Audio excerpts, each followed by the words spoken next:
জুয়েল ভাই পছন্দ হইলো না। জুয়েল ভাই পছন্দ হইলো না কামটা।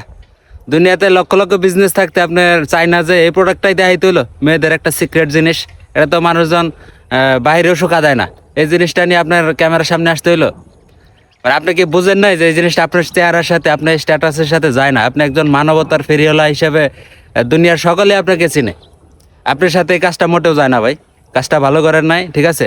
আর আমি আপনার এই ভিডিওর কমেন্ট সেকশনে দেখলাম যে হাজার হাজার লোক আপনাকে গালি দিছে, নেগেটিভ কথাবার্তা বলছে। হাজার হাজার লোকের মধ্যে হয়তো দুই একজন আপনার পজিটিভ কথা বলছে, তার মানে তারা তো আর গাঁজা খায়া এই নেগেটিভ কমেন্ট করে নাই, ঠিক আছে? কাজটা আপনার সাথে ভাই মোটেও যায় না, এটা খুবই লজ্জাজনক। আমরা নিজেও তো লজ্জা লাগে এইসব বিষয়, ঠিক আছে? আপনি এই ধরনের মানবতার ফেরিওয়ালা হয়ে আপনি এই ধরনের কাজ করবেন, কোনো কল্পনা করতে পারেন না। আচ্ছা যাই হোক, মানুষ মাত্রই ভুল, কিন্তু এই ধরনের কাজগুলো আর করবেন না, ঠিক আছে? সবাই আপনাকে কিন্তু গুরু মানে, আপনি একজন মানবতার ফেরিওয়ালা, আপনি ওই টাইপের ভিডিওগুলাই করেন। আমরা চাই আপনি সবসময় মানবতার পাশে থাকেন, মানবতার হিসাবে কাজ করে যান সবসময়। ধন্যবাদ ভাই, আপনার জন্য শুভকামনা রইল, ঠিক আছে? হতাশ হবেন না, আর এই ধরনের কাজ করবেন না। আসসালামু আলাইকুম।